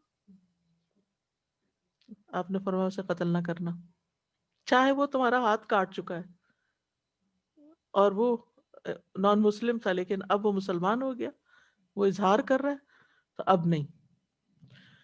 وہ کہتے ہیں انہوں نے عرض کیا یا رسول اللہ اس نے تو میرا ہاتھ بھی کاٹ ڈالا، اور یہ اقرار اس وقت کیا کہ جب اسے یقین ہو گیا کہ میں اسے لازمی قتل کر دوں گا. فرمایا اسے قتل نہ کرنا. اور فرمایا اگر کوئی مسلمان کافروں کے ساتھ رہتا ہو، وہ ڈر کے مارے اپنا ایمان چھپاتا ہو، اگر وہ اپنا ایمان ظاہر کر دے اور تم اس کو مار ڈالو تو یہ کیسے درست ہوگا؟ تم خود بھی تو مکہ میں پہلے اپنا ایمان چھپاتے تھے.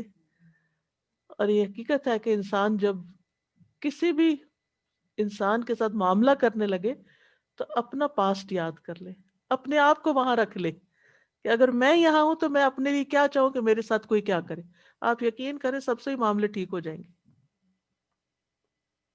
کسی کے ساتھ بھی مشکل ہونا تو اسی اصول کو رکھے، اپنے آپ کو اس کی جگہ پہ رکھ لے، پھر آپ کو انڈرسٹینڈنگ بھی ہوگی کہ یہ کیا کہنا چاہ رہا ہے. کیونکہ ہمیں بعض اوقات سمجھ نہیں آتی نا لوگوں کی، تو پھر ہم ان کے ساتھ الٹا جواب دیتے ہیں، وہ کچھ کہتے ہیں ہم کچھ کہتے ہیں، تو الجھاؤ ہو جاتا ہے.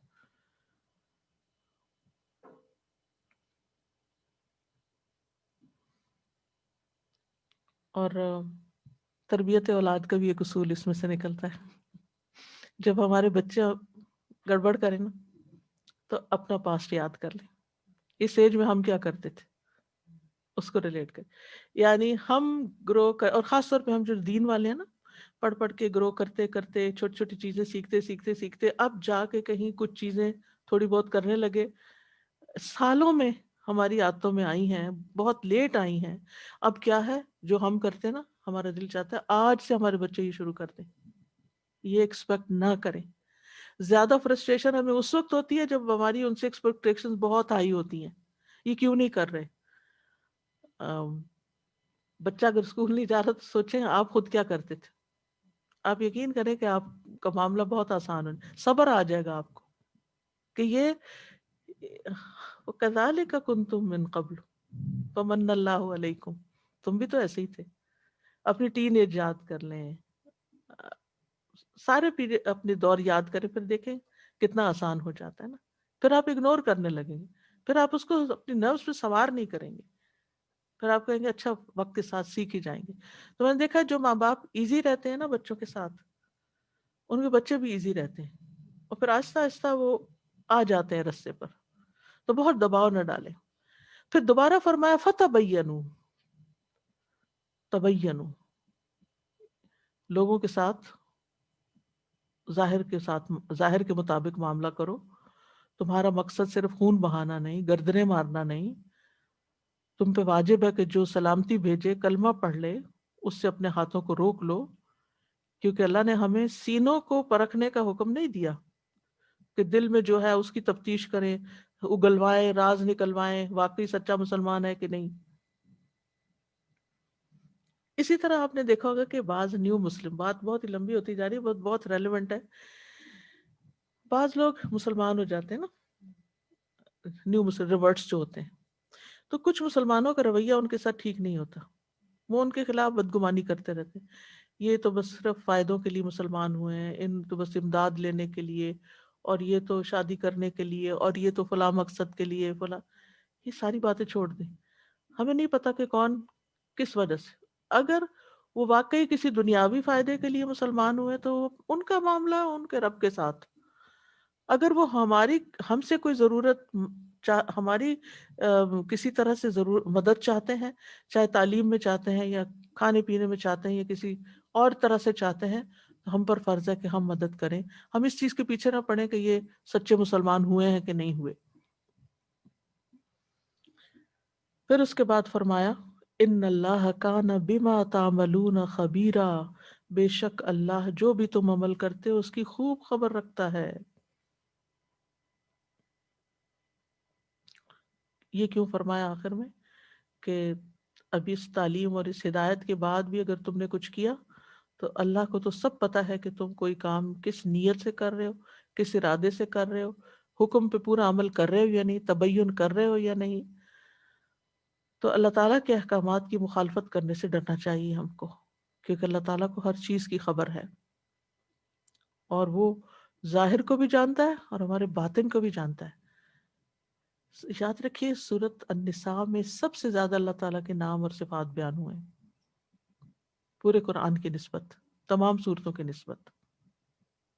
احکام ہے اس میں، اور احکام کی امپلیمنٹیشن ہو نہیں سکتی جب تک کہ انسان کے دل میں اللہ کا ڈر نہ ہو اور اللہ تعالیٰ کی معرفت نہ ہو کہ کون ہے وہ جس کا حکم میں نے ماننا ہے. یہ میرا معاملہ کسی انسان کے ساتھ نہیں ہے، اللہ سبحانہ تعالیٰ کے ساتھ ہے. تو ان اللہ کان بما تعملون، تو وہ ظاہری اعمال کو بھی جانتا ہے اور ہمارے اعمال القلوب کو بھی جانتا ہے، دل کے حال بھی جانتا ہے. لہٰذا وہ تمہیں اس کے مطابق ہی تمہارے ساتھ معاملہ کرے گا اور بدلہ ویسا ہی دے گا.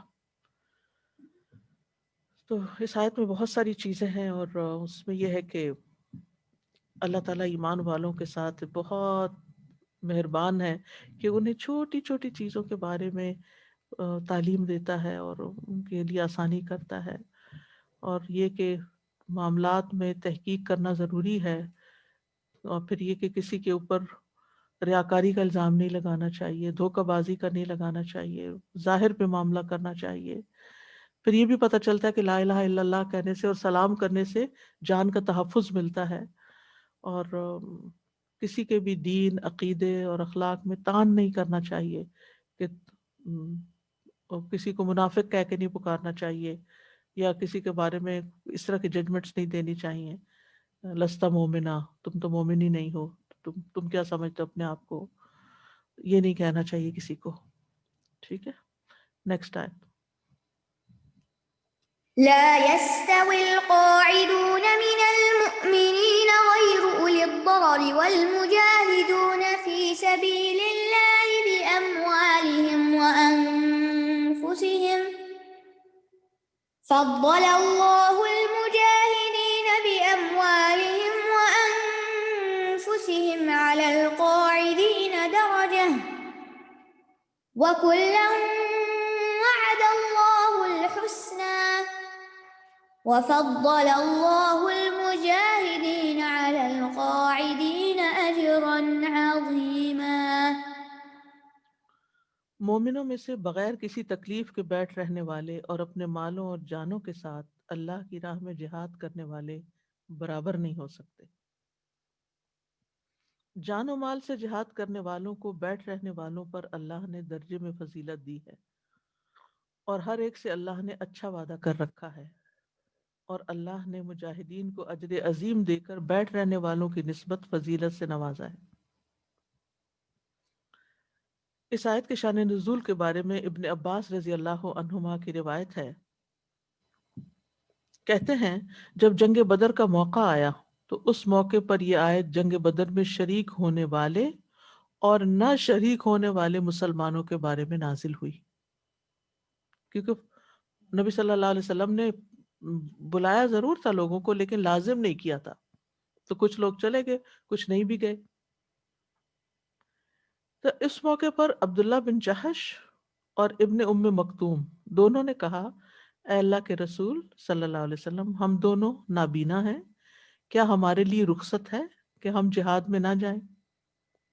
تو یہ آیت نازل ہوئی، لا يستوي القاعدون من المؤمنین غیر اولی الضرر. اور پھر اللہ نے مجاہدین کو بیٹھنے والوں پر ایک درجہ فضیلت دی. ان بیٹھ رہنے والوں سے مراد کون ہے؟ غیر معذور لوگ. قائدون کون ہیں یہاں؟ غیر معذور لوگ. اور جو معذور ہیں وہ بیٹھنے والوں میں شمار نہیں ہوں گے، بلکہ اپنی نیت کے مطابق مجاہدین میں شمار ہوں گے. تو اللہ تعالیٰ نے مجاہدین کو بیٹھ رہنے والوں پر اجر عظیم کے ذریعے فضیلت دی ہے، اور بیٹھ رہنے والے مومنوں پر اپنی جانب سے ان کے درجے بڑھا کر فضیلت دی ہے. اور یہ بیٹھ رہنے والے مومن کون ہیں؟ جو بیمار اور معذور نہیں. اسی طرح ایک اور روایت میں آتا ہے صحیح بخاری کی، سہل بن سعد کہتے ہیں میں نے حاکم مدینہ مروان بن حکم کو مسجد میں بیٹھے ہوئے دیکھا تو میں ان کے پہلو میں آ کے بیٹھ گیا. انہوں نے ہمیں زید بن ثابت کے حوالے سے بتایا کہ رسول اللہ صلی اللہ علیہ وسلم نے انہیں لا يستوي القاعدون من المؤمنین والی یہ آیت جو ہے لکھنے کا حکم دیا. تو آپ ان کو لکھوا رہے تھے، ابھی لکھوا ہی رہے تھے کہ اتنے میں عبداللہ بن ام مکتوم آ گئے. انہوں نے عرض کیا، اللہ کے رسول، اگر مجھ میں جہاد کی طاقت ہوتی تو میں بھی جہاد میں شریک ہوتا. اور وہ ایک نابینا آدمی تھے. اس پر اللہ تبارک و تعالیٰ نے اپنے رسول صلی اللہ علیہ وسلم پر وحی بھیجی، جبکہ حضرت زید بن ثابت کہتے جبکہ آپ کی ران میری ران پر تھی، جو مجھ پر اتنی گراں ہو گئی کہ مجھے اب میری ران کے ٹکڑے ٹکڑے ہونے کا خطرہ محسوس ہوا. پھر آپ کی کیفیت دور ہوئی تو اللہ تعالیٰ نے اس میں غیر اولی الضرر کے لفظ ایڈ کروائے. یعنی پہلے کیا تھا؟ لا يستوي القاعدون من المؤمنین والمجاہدون فی سبیل اللہ، کہ یہ دونوں برابر نہیں ہیں. اور یہ بھی یاد رکھیے کہ قرآن مجید میں لا يستوي کا لفظ بہت مقامات پر آتا ہے، بہت سی چیزوں کو بتایا گیا کہ وہ ایک برابر نہیں، ایک جیسی نہیں ہے.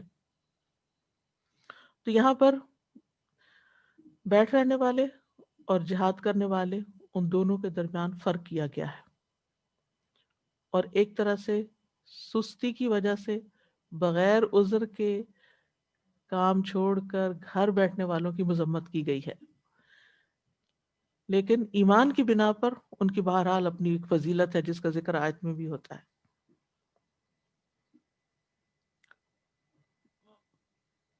اور جو عذر والے ہیں وہ بھی عذر کی وجہ سے خوش نہ ہو، اچھا شکر ہے ہم تو معذور ہیں، ہم سے تو یعنی ہمیں چھٹی مل گئی. یعنی اس پر انسان کے اندر ایک تڑپ ہونی چاہیے، ایک افسوس ہونا چاہیے. یعنی وہ شخص جو کسی بھی طرح ڈسیبل ہے، چاہے آنکھوں کی تکلیف ہے، چاہے چل نہیں سکتا، یا مریض ہے، یا بڑھاپا ہے، یا یہ کہ سامان ہی نہیں ہے، کیونکہ اس زمانے میں تو اپنا گھوڑا اپنے تلوار ہونی چاہیے تھی، وہ نہیں ہے. لیکن یہ ہے کہ اس کی نیت ہے کہ اگر میرے پاس یہ ہوتا تو میں ضرور جاتا. لیکن جو شخص تکلیف میں مبتلا ہے اور پھر وہ پیچھے رہنے کے اوپر خوش اور راضی ہے، تو اس کی نیت ہی نہیں، اس کی خواہش ہی نہیں، تو پھر یہ بیٹھ رہنے والوں کے بے شمار ہوگا. تو اس سے یہ بھی پتہ چلتا ہے کہ نیت سے کتنا بڑا فرق پڑ جاتا ہے. صحیح بخاری میں آتا ہے غزوہ تبوک کے بارے میں کہ جب نبی صلی اللہ علیہ وسلم وہاں سے واپس تشریف لائے اور آپ مدینہ کے قریب پہنچے تو آپ نے ایک بات فرمائی کہ مدینہ میں کچھ لوگ ایسے ہیں کہ تم جس راستے پر چلے اور جس وادی کو تم نے عبور کیا وہ تمہارے ساتھ ہی تھے. صحابہ نے عرض کیا اللہ کے رسول صلی اللہ علیہ وسلم وہ تو مدینہ میں تھے. آپ نے فرمایا ہاں وہ مدینہ میں تھے، لیکن عذر نے ان کو روک رکھا تھا. مگر ان کی بھی تمنا، تڑپ اور خواہش کیا تھی کہ وہ بھی ساتھ ہوتے. تو اگر ایک شخص کی تڑپ یہ ہو کہ میں یہ بھی نیکی کا کام کر لوں، وہ بھی کر لوں، لیکن مجبوری ہے، بیماری ہے، کوئی عذر ہے، نہیں کر سکتا، گھر بیٹھے اس کو اجر مل جائے گا. اور کتنا ملے گا؟ کیونکہ مجاہدین کے درجات ہیں، 100 درجے، حدیث میں بھی آگے آئے گی حدیث، 100 درجے ہیں. تو کسی کو 50 تک، کسی کو 80 تک، کسی کو پورے 100 کے 100، ان کے اخلاص کے مطابق، ان کی ایفرٹ کے مطابق. تو جو گھر بیٹھنے والے ہیں ان کو پیچھے رہ کے کس درجے کا، کس ڈگری کا افسوس ہوتا ہے، اس کے مطابق پھر ان کے بھی درجات ہیں. تو اگر پینڈیمک کی وجہ سے ہمیں گھر بیٹھنے کا موقع مل رہا ہے تو اس کو انجوائے، ٹھیک ہے انجوائے کریں، لیکن یہ سوچ کے نہیں کہ چل شکر ہے چھٹیاں ہو گئی، ٹریفک سے بچ گئے، یہ ہو گیا وہ ہو گیا. اگر دل میں ضرور رہنا چاہیے کہ کاش ہم اس سے بہتر طور پہ کام کر سکتے اور اللہ کی خاطر لوگوں سے ملتے اور یہ بھی کام کرتے اور یہ بھی ہم اس سے زیادہ کر سکتے تھے. یعنی ہوتا نا کہ اس سے زیادہ کر سکتے تھے. اور یہ بھی دعا کرنی چاہیے کہ اللہ تعالیٰ اس مصیبت کو دور کرے تاکہ ہم زیادہ سے زیادہ اچھے کام کر سکیں. اسی طرح ایک انسان اگر بیمار ہو جاتا ہے اور اس سے کچھ کام چھوٹ جاتے ہیں تو اس وجہ سے بھی انسان کو اجر ملتا رہتا ہے، جسمانی تکلیف کی وجہ سے یا سفر پر ہوتا ہے. حدیث میں آتا ہے لوگوں میں سے جس آدمی کو بھی جسمانی طور پر کوئی تکلیف پہنچتی ہے تو اللہ عز و جل اس کے محافظ فرشتوں کو، یہ جو کرامن کاتبین ہیں، ان کو حکم دیتے ہیں کہ میرا بندہ خیر کے جتنے بھی کام کرتا تھا وہ دن رات لکھتے رہو، ہر روز لکھتے رہو، تا وقت کہ وہ میری حفاظت میں رہے، یعنی جب تک بیمار ہے. اور اس کے بعد اگر وہ چلا جاتا ہے دنیا سے تو خیر کے ساتھ ہی خاتمہ ہوگا. فضل اللہ المجاہدین باموالہم وانفسہم علی القاعدین درجہ. اللہ سبحانہ تعالیٰ نے مجاہدوں کو جو اپنے مالوں اور جانوں سے جہاد کرتے ہیں بیٹھ رہنے والوں پر درجے میں فضیلت دی ہے. اللہ تعالیٰ نے یہاں درجے کو واضح نہیں کیا، لیکن دوسری جگہ پر آتا وَلِكُلٍّ دَرَجَاتٌ مِّمَّا عَمِلُوا، ہر ایک کے لیے مختلف درجے ہیں ان اعمال کی وجہ سے جو انہوں نے کیے. تو اس سے یہ فائدہ ہوتا ہے کہ درجہ کا جو لفظ آیا ہے یعنی کہ بہت بڑا درجہ ہے. یہاں پہلے مال کا ذکر آیا ہے اور پھر جان کا ذکر آیا ہے. تو جہاد دونوں سے ہوتا ہے، اس سے یہ بات پتہ چلتی، مال سے بھی ہوتا ہے اور جان سے بھی ہوتا ہے. لیکن مال کیوں پہلے؟ کیونکہ مال کے ساتھ جہاد کرنا آسان ہوتا ہے. ٹھیک ہے، آسان ہوتا ہے. یعنی اگر کوئی آپ سے کہے اپنی جان دو اور اپنا مال دو تو آپ دونوں میں سے جان کی وجہ مال دینا چاہیں گے. ٹھیک ہے. اسی طرح اگر کوئی آپ سے آپ کا ٹائم مانگتا ہے اور مال مانگتا ہے تو آپ کہیں گے یہ مال لے لو، میں اپنا ٹائم جو ہے نا وہ کسی اور مال کمانے میں لگا دیتا ہوں، میں جاب کرتا ہوں، میں کچھ پیسے تمہیں بھی دے دیتا ہوں لیکن مجھ سے ٹائم نہیں مانگو. تو جان لگانا، وقت لگانا، اپنی صلاحیتیں لگانا، یہ ذرا مشکل کام ہوتا ہے اور ہر ایک کے بس کی بات نہیں ہوتی. لیکن یہ ہے کہ ایک اور وجہ یہ بھی ہے کہ کبھی مال خرچ کرنے کا فائدہ بھی زیادہ ہوتا ہے. کیونکہ انسان جب جان دیتا ہے تو یہ خود جان دے دیتا ہے، یہ دوسرے کی لے لیتا ہے، لیکن جب مال دیتا ہے تو اس سے بیسیوں کا فائدہ ہو جاتا ہے. یعنی کئی مجاہدین کا خرچ وہ اپنے ذمہ لے سکتا ہے. لیکن افضل وہ ہے جو دونوں چیزیں لگائے. وہ جو ذی الحجہ کی حدیثوں میں آتا ہے نا کہ ان دنوں 10 دنوں میں سب سے بہترین یعنی کہ سارے اعمال بہت اعلیٰ درجے کے، سوائے اس کے کہ کوئی شخص اللہ کے راستے میں جان اور مال لے کے نکلا پھر واپس نہیں لوٹا، کچھ بھی واپس نہیں آیا. تو جان اور مال سے اللہ کے راستے میں جو نکلتے ہیں ان کے لیے اللہ تعالیٰ فرماتے ہیں وَأُولَئِكَ لَهُمُ الْخَيْرَاتُ وَأُولَئِكَ هُمُ الْمُفْلِحُونَ أَعَدَّ اللَّهُ لَهُمْ جَنَّاتٍ تَجْرِي مِن تَحْتِهَا الْأَنْهَارُ خَالِدِينَ فِيهَا ذَلِكَ الْفَوْزُ الْعَظِيمُ. اور پھر ان اللہ اشترى من المؤمنین انفسهم واموالهم، وہاں انفس پہلے اور اموال بعد میں. بأن لهم الجنہ یقاتلون فی سبیل اللہ فیقتلون ویقتلون وعدا علیہ حقا فی التوراۃ والانجیل والقرآن ومن اوفى بعہدہ من اللہ فاستبشروا ببیعکم الذی بایعتم بہ وذلک هو الفوز العظیم. ایک اور جگہ عذاب عظیم سے نجات پانے کی بات لوگوں میں سب سے افضل کے بارے میں فرمایا گیا. نبی صلی اللہ علیہ وسلم کے پاس ایک شخص آیا اور پوچھا سب سے افضل کون ہے؟ آپ نے فرمایا جو اپنے مال اور نفس کے ساتھ اللہ کے راستے میں جہاد کرے. سب سے زیادہ کامل ایمان والا وہ. سئل ای المؤمنین اکمل ایمانا قال رجل یجاہد فی سبیل اللہ بنفسہ ومالہ. جو جان اور مال لگائے اس کا ایمان کامل ہے. اور پھر والذین جاہدوا فینا لنہدینہم سبلنا، ہم اپنے رستے انہیں دکھاتے نہیں، نیکی کے اور رستے ان کو بتاتے ہیں. پھر اسی طرح لروحۃ فی سبیل اللہ او غدوۃ خیر من الدنیا وما فیہا. اللہ کے راستے میں ایک صبح یا ایک شام بھی گزارنا، نکلنا، دنیا جو دنیا میں سب سے بہتر ہے. اتنا بڑا انسان سودا کر لیتا ہے اللہ تعالیٰ سے. پھر اللہ کے راستے میں نکلنا غموں سے بچاتا ہے، انسان کے غم دور ہوتے ہیں.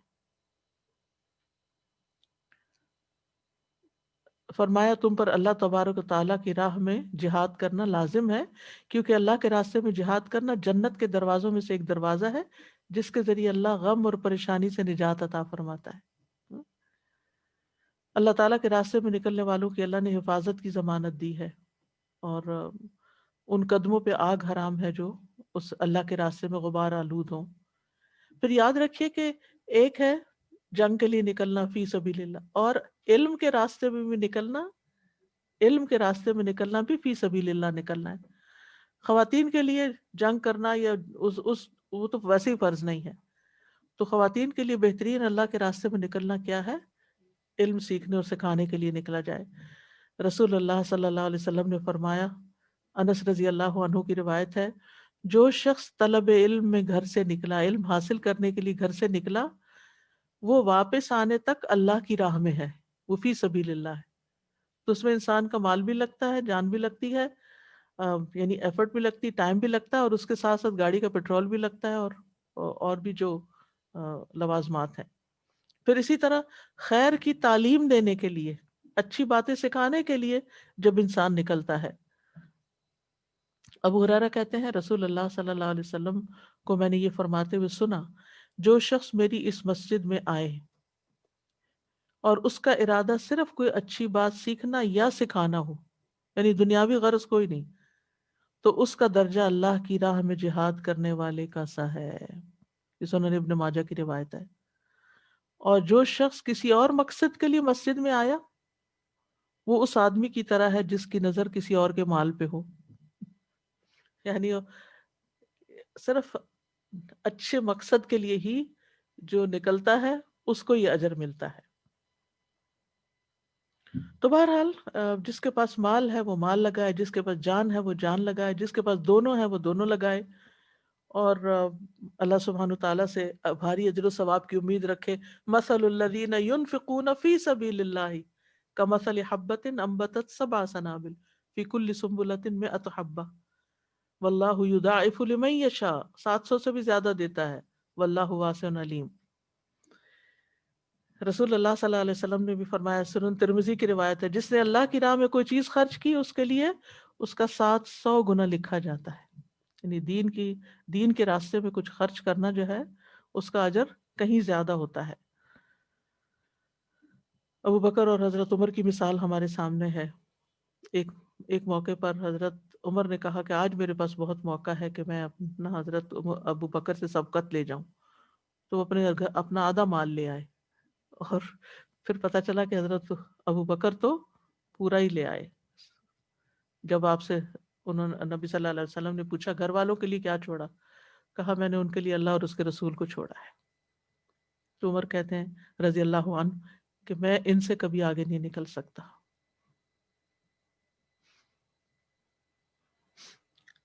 اسی طرح حضرت عمر رضی اللہ عنہ نے اپنی زمین وقف کی تھی، خیبر کا حصہ۔ پھر اسی طرح حضرت عثمان رضی اللہ عنہ نے بیر روما جو مسافروں کے لیے اور فی سبیل اللہ وقف کیا تھا۔ جیش اسرا میں، جنگ تبوک میں انہوں نے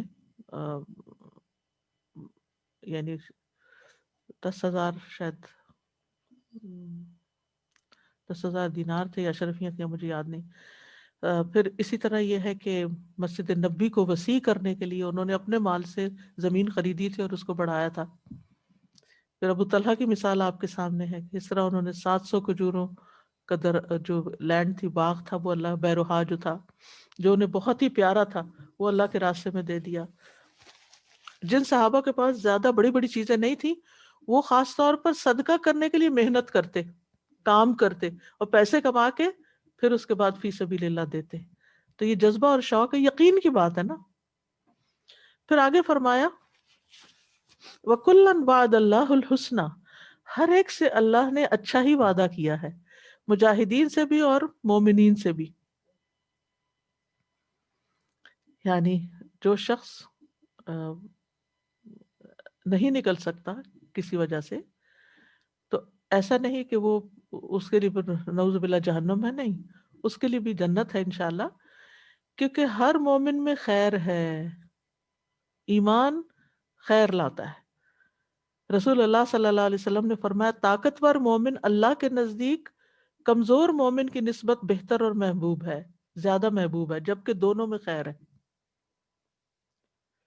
اچھا یہ بات بھی یاد رکھیے کہ عام حالات میں جہاد جو ہے یہ فرض کفایہ ہوتا ہے، کچھ لوگ اگر کرے تو کافی ہو جاتا ہے، لیکن اگر امام وقت سب کو کال کرے تو پھر وہ فرض ہوتا ہے، پھر اور بات ہوتی ہے، پھر پیچھے رہنے والوں کا معاملہ اور ہے۔ وَفَضَّلَ اللَّهُ الْمُجَاهِدِينَ عَلَى الْقَاعِدِينَ أَجْرًا عَظِيمًا، اللہ نے مجاہدین کو قائدین پر اجر عظیم کے ساتھ فضیلت دی ہے۔ یعنی یہ فضیلت جنت کے بلند و بالا اور اونچے درجات کی ہے۔ اور پھر اگلی آیت میں اس کی مزید وضاحت ہوتی ہے۔ درجات منه ومغفرة ورحمة وكان الله غفورا رحيما، بڑے درجات ہیں اس کی طرف سے اور بخشش اور رحمت، اور اللہ بہت بخشنے والا، نہایت رحم کرنے والا ہے۔ پچھلی آیت پہ اجرن عظیمہ کی بات ہوئی اور یہاں درجات کی بات ہوئی۔ حدیث میں آتا ہے صحیح بخاری میں، بلا شبہ جنت میں 100 درجے ہیں جو اللہ نے فی سبیل اللہ جہاد کرنے والوں کے لیے تیار کیے ہیں۔ دوسری چیز ومغفرہ، گناہوں کی بخشش، ورحمہ، اور رحمت۔ تو بخشش اور رحمت ایک ساتھ جمع کر دی اللہ تعالیٰ نے یہاں۔ تو جب بخشش کی تو جو چیز ہمارے گناہوں کا ہمیں ڈر اور دہشت ہوتی ہے وہ ختم کر دی بخشش کے بعد سے، اور رحمت جس سے اللہ تعالیٰ کی جنت اور اس کی یعنی جو انسان کا مطلوب ہے وہ حاصل ہوتا ہے۔ تو اس میں آپ دیکھیے اجر عظیم، بڑے بڑے درجات، بخشش اور رحمت، اتنا کچھ انعام، اور پھر انسان اللہ کے راستے سے پیچھے رہے، خیر کے کاموں سے پیچھے رہے تو اپنا ہی نقصان ہے۔ اللہ تعالیٰ توفیق دے اس اجر کو، اس نعمت کو سمجھنے کی کہ خیر کے کاموں کا نتیجہ کیا ہوتا ہے۔ چونکہ اب وقت کم ہے تو اس لیے میں اگلی آیت شروع نہیں کرتی، کیونکہ حق ادا نہیں ہوگا، تو انشاءاللہ تعالیٰ کل کر لیں گے اللہ نے چاہا تو۔ اب آپ کچھ کہنا چاہیں تو موسٹ ویلکم.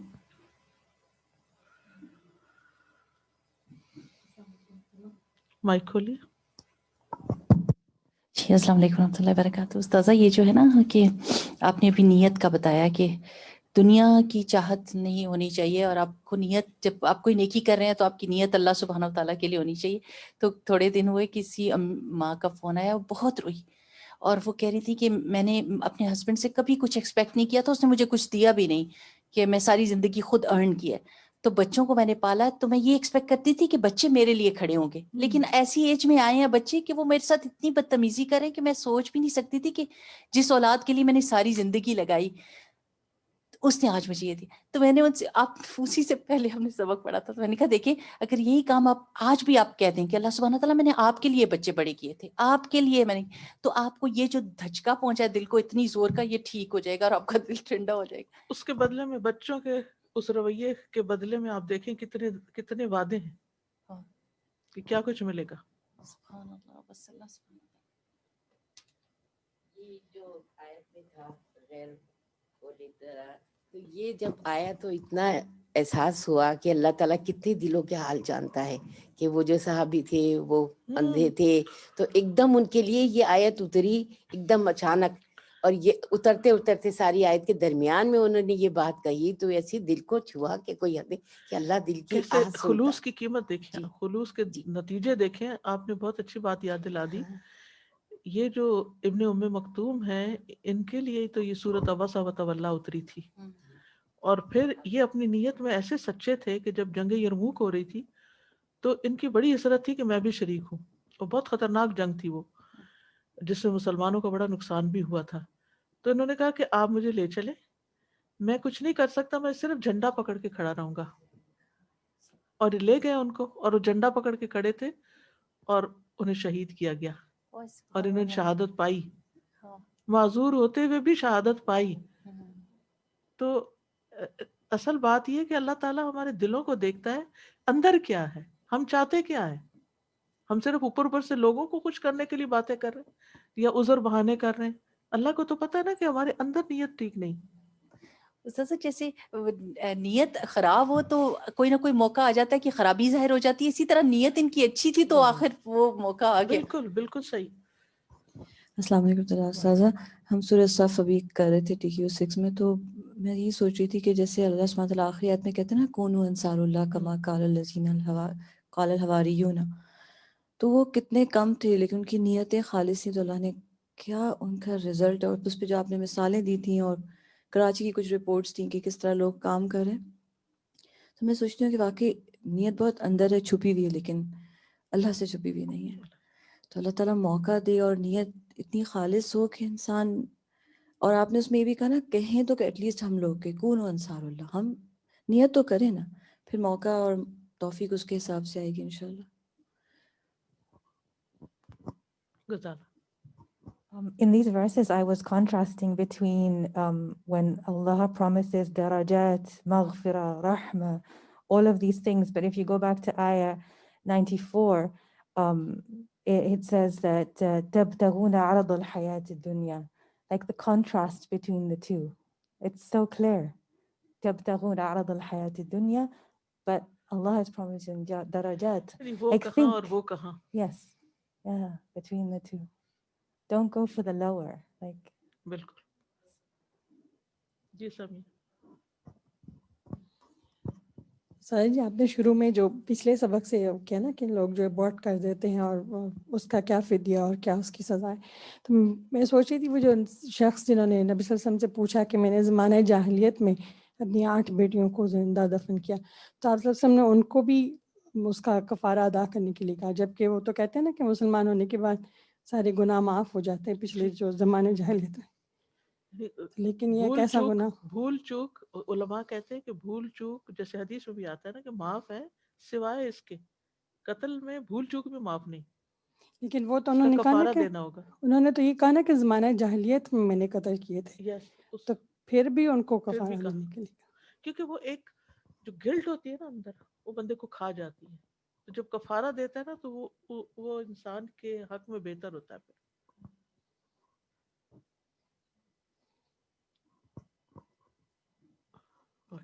سبحانک اللہم و بحمدک اشہد ان لا الہ الا انت استغفرک و اتوب الیک.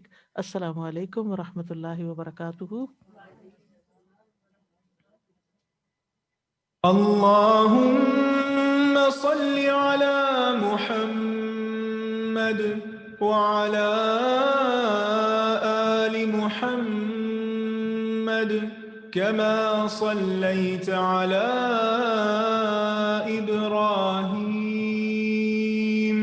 وعلى آل إبراهيم إنك حميد مجيد. اللهم بارك على محمد وعلى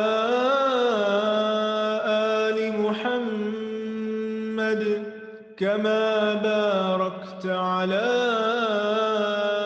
إبراهيم وعلى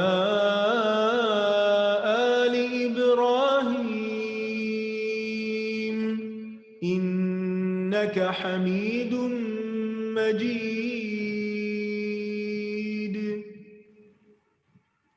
کیسی طبیعت؟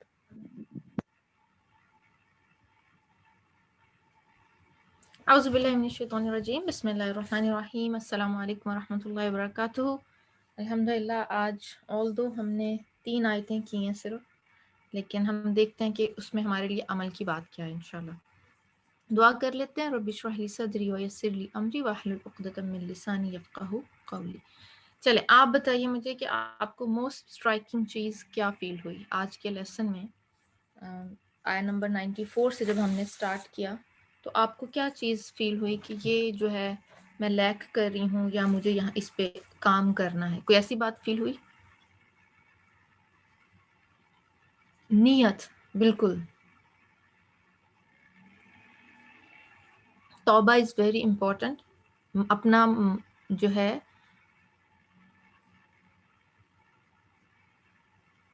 پیرنٹنگ ٹپ ایمپتھی، بالکل. اور یہ بڑی ہے کہ جو سلولی اینڈ گریجولی جو ہے ہم چیزوں کو امپروو کر سکتے ہیں نا. جی بالکل. اچھا اس میں دیکھیں اس طرح آ جاتے ہیں کہ بعض ہم کیا کرتے ہیں کہ اپنے وقت کے حساب سے بہت زیادہ چھوٹ دے دیتے ہیں. تو یہ بھی نہیں کرنا. نہ بہت سختی اور نہ بہت چھوٹ، میانہ روی. اور لوگوں کے ظاہر پہ معاملہ کرنا، یہ ایک اتنی اچھی چیز ہے نا. ججمنٹل نہیں ہونا. ہمیں نہیں پتا کہ اگلے کے دل میں کیا ہے. کوئی ہم جیسے ہماری دل کے حالات نہیں جان سکتا نا، اسی طرح ہم بھی کسی کے دل کے حالات نہیں جان سکتے. تو ججمنٹل نہیں ہونا، ٹھیک ہے. ججمنٹل نہیں ہونا. نیتیں اللہ بہتر جانتا ہے. لوگوں کے ظاہر پہ معاملہ کرنا ہے اور اپنی نیت کو درست کرنا ہے.